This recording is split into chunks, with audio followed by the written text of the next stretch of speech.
أعوذ بالله من الشيطان الرجيم بسم الله الرحمن الرحيم Assalamu alaikum my dear students. This is Dr. Muhammad Shafiq, lecturer of philosophy at Department of Islamic and Pakistan Studies Cust. The course I'm teaching is called Kalam and Philosophy of Islam, and the course code is ISL 471.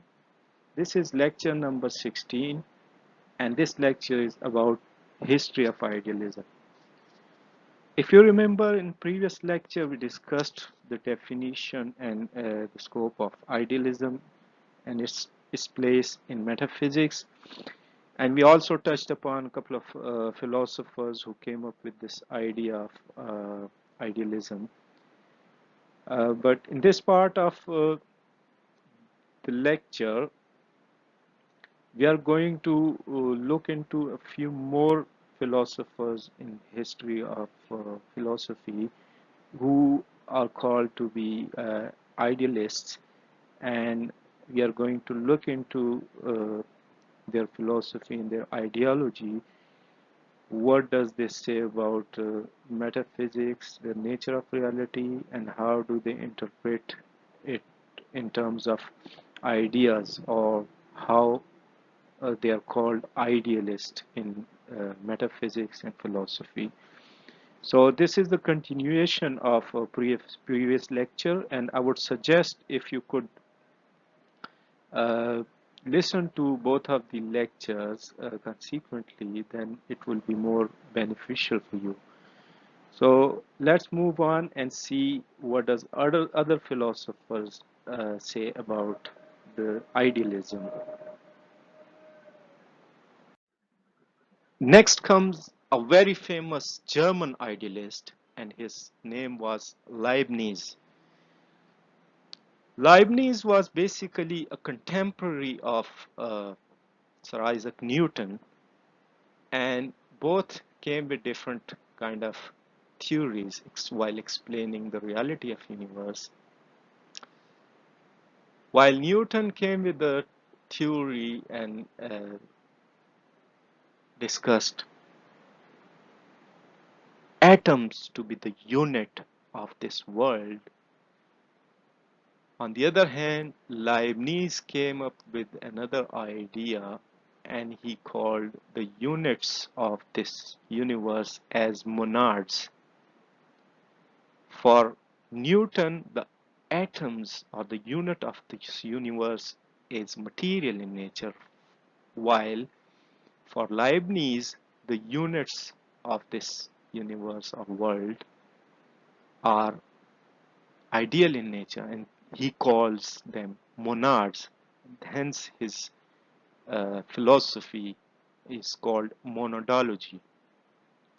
So, Leibniz expressed a form of idealism known as panpsychism.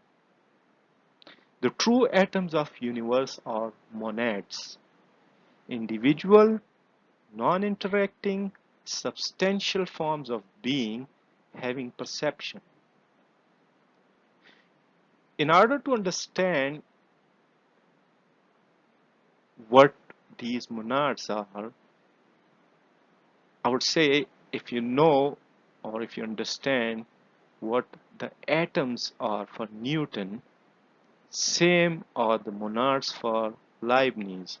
But the only difference between the two is that atoms are material in nature while monads are ideal in nature.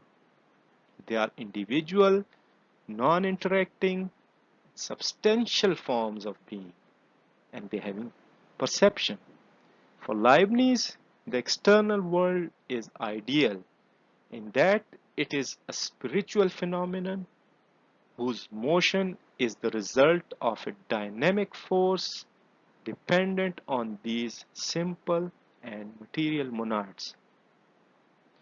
God, the central monad, created a pre-established harmony between the internal world in the minds of the alert monads and the external world of real objects, so that the resulting world is essentially an idea of monad's perception. Now let me explain it. For Leibniz, as being an idealist, obviously he believes that everything which is real is ideal in nature. So for him, God, who calls him the central monad, he is also ideal in nature, and he created a harmony which was pre-established between the internal world in the minds of alert monads and the external world of real objects. Now, this external world, which for us apparently exists, it has a harmony or connection with the mind, with an, a central monad, an absolute mind, which is God. He has created other alert monads, which are the minds of his creature. And then he has created a kind of harmony between material objects and these monads and these alert monads or these minds. So that resulting world is essentially an idea of the monad's perception. Now, what does it mean? It means the way a monad perceives, the way the mind perceives, or the way the mind sees the external world, that is how this external world exists. So, this external world of material objects is solely dependent upon minds and their perception. So, if there are no minds, there are no ideas, there is no external or objective world. Hence, the ultimate reality or the primary reality of this universe is ideal, or it's a mind, and it's not material, or it's not matter. Matter or material is mere perception of monads. This is what Leibniz's idealism is. Now we move on to uh, another school of thought, another philosopher who is considered to be one of the pioneers of British empiricism, George Berkeley. He's also called Bishop Berkeley because he was a bishop. And being British, he's considered to be pioneer of British empiricism or father of idealism. So George Berkeley, known as the father of idealism, and he formulated one of the purest forms of idealism in early 18th century. His argument is that he says that our knowledge must be based on our perceptions, and that there was indeed no real knowable object behind one's perception. In effect, that what was real was perception itself. Okay, let me try to explain this part. For Bishop Berkeley, all our knowledge is dependent or based or founded upon our perceptions. And without these perceptions, obviously, there would be no knowledge. Now, what is this perception? This is basically not something produced by material things.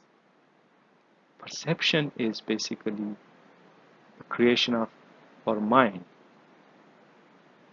Hence, if there is no perception, it means there are no material objects because we won't be able to know them. And if we won't be able to know them, they won't exist. So the real material objects depend upon our perception. He explained how it is that each of us apparently has much the same sort of perceptions of an object by bringing in God as the immediate cause of all of our perceptions.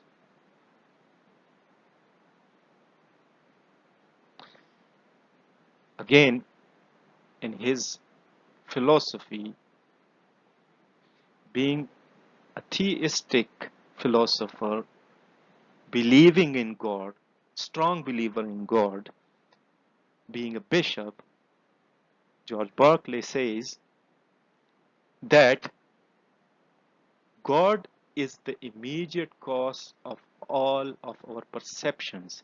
That is why each of us individually have the same perception of an object because they are all connected by God, who is the immediate cause of all perceptions.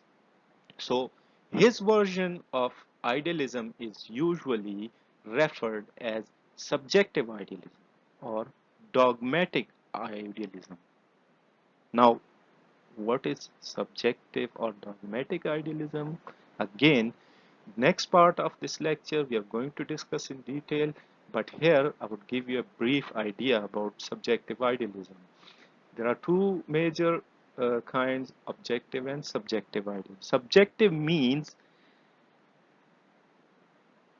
individual or basically inside.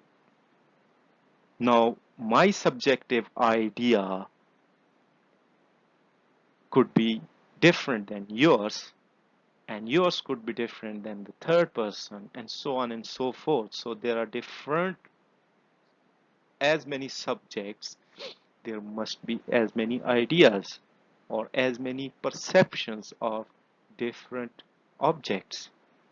But because God's position in Berkeley's idealism is central, and he is the immediate cause of all our perceptions, he is the one who connects all of our perceptions, mine, yours, theirs, everyone's. That is why we have apparently same sort of perception. But at the same time, it's subjective because it is inside our minds. Similarly, as Iqbal would say in his verse that अपने मन में डूब कर पा जा सुराग जिंदगी तू अगर मेरा नहीं बनता न बन अपना तो बन.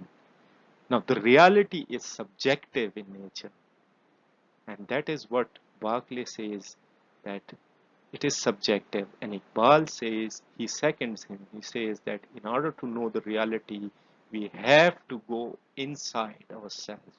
अपने मन में डूबना है in order to know the reality. And if we want to get into ourselves, obviously that is not something material, that is ideal.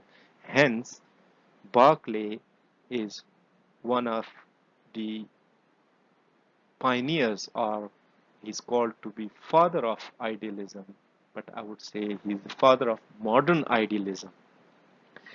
Now let's move to the another gigantic or very famous philosopher, Hegel, and let's see what does he says about idealism.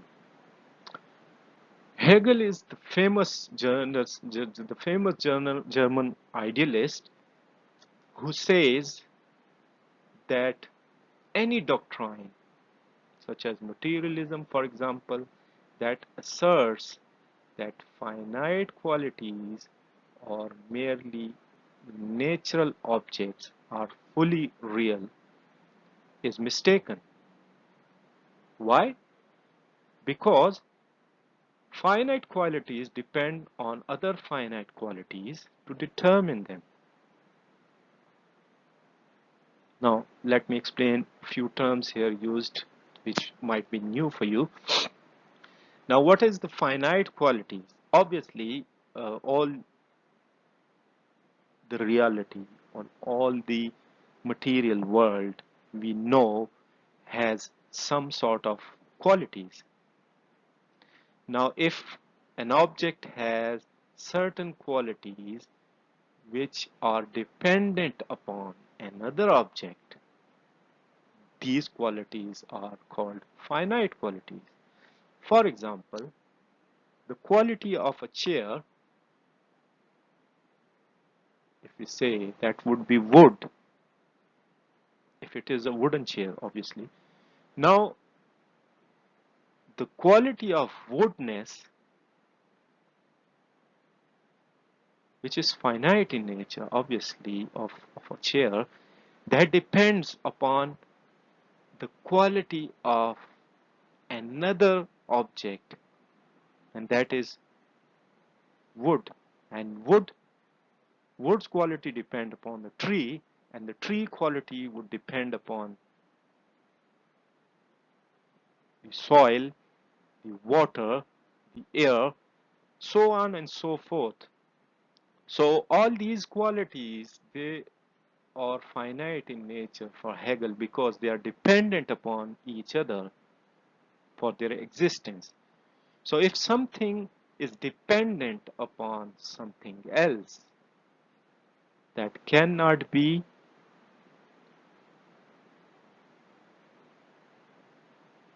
real. So Hegel called his philosophy absolute idealism in contrast to the subjective idealism of Berkeley. For Berkeley, as I said, that idealism exists inside of us. That is subjective in nature. On the other hand, for Hegel, the idealism is not subjective in nature. It is absolute, or it is objective idealism. He based his doctrine more on Plato's belief that self-determination through the exercise of reason achieves a higher kind of reality than physical objects. Now, what does it mean? He bases his doctrine, just like Plato, that self-determination through the exercise of reason achieves a higher kind of reality than physical objects. When we use our reason, reason means our brains, our ideas, our mind, only then we are able to achieve a higher kind of reality, a glimpse of that reality which is absolute in nature, which is not dependent upon our subjective minds, which exist independently, and that can be known only through our reason, our mind. So, although he is an idealist, just like Berkeley, while saying that the reality is ideal in nature and not material in nature, but he differs with Berkeley, saying that for Berkeley, idealism is subjective. We have to go inside in order to know the reality, while for Hegel, no, reality exists outside somewhere, and that is an absolute mind for Hegel. That absolute mind can be known only through the exercise of reason, only through the use of our minds, only through ideas, which not only says that for knowledge, mind is essential, or mind is foundational in order to know, but also contends that reality is ideal in nature. That is why we can know the reality only through our minds, only through our reason, and not by our perception or our senses. So he is basically called an absolute idealist. Another very famous German philosopher called Arthur Schopenhauer, although he is famous for various reasons, he is also happens to be an idealist. Schopenhauer basically accepts Kant's division of universe into phenomenal and noumenal, suggesting that noumenal reality was singular, whereas phenomenal experience involves multiplicity, and effectively argued that everything, however unlikely, is ultimately an act of a will. This must be a bit hard to digest for you guys because first we need to explain a little bit about Kant's division of phenomena and noumena. Immanuel Kant was one of the very famous and great philosopher. I personally like him very much because his philosophy appeals me so much. Uh, he comes up with the explanation of this universe, saying that every object in this universe has two aspects. One he calls phenomena, and the other one he calls noumena. Phenomena is that aspect of any object which is knowable to us, which we can know, while noumena or internal reality of an object, what is that? That is basically not possible for us to know. Hence, he has described the limitations of our knowledge. But I won't go into detail of that his theory because that is going to be discussed in epistemology, Kantian theory.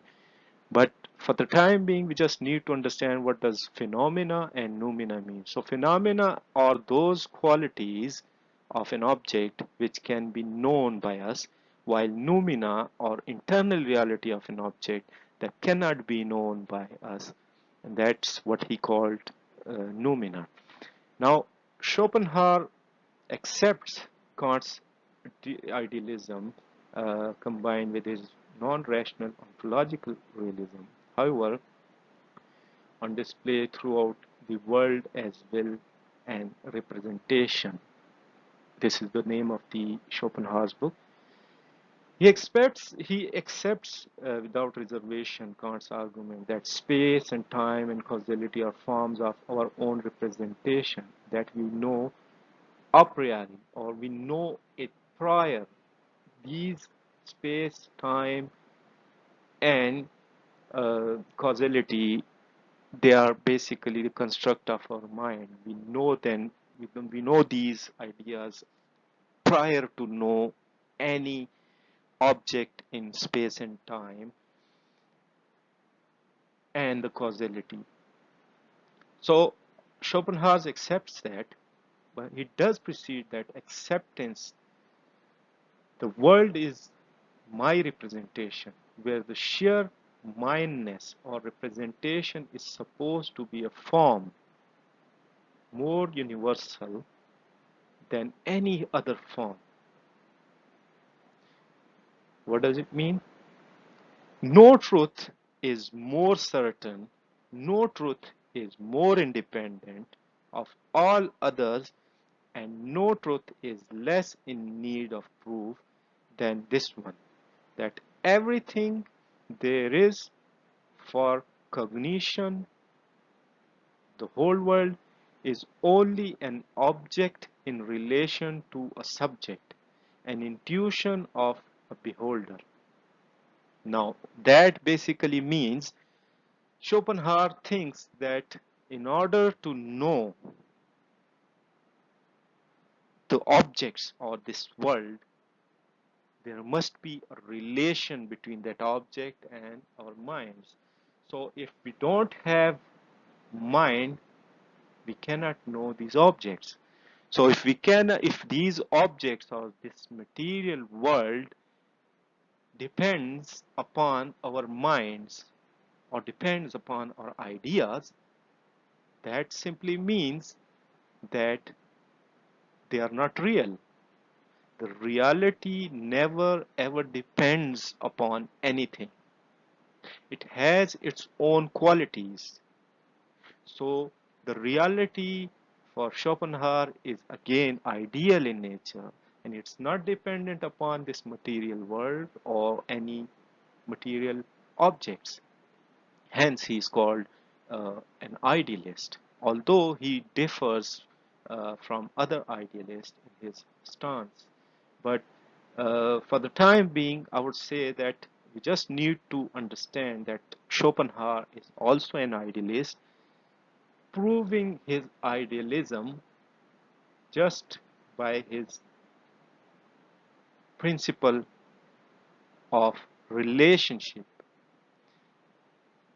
For him, the reality is singular, whereas phenomenal experience involves multiplicity, and effectively, he argues that everything, however unlikely, is ultimately an act of will. If we don't have a will, we don't know the reality. Will for him is alone gives man the key to his own appearance, reveals to him the meaning and shows him the inner workings of his essence, his deeds, his movements. And will, if you think closely, will is not material in nature. Will is something ideal in nature. So everything depends upon will. Basically, means everything depends upon ideas.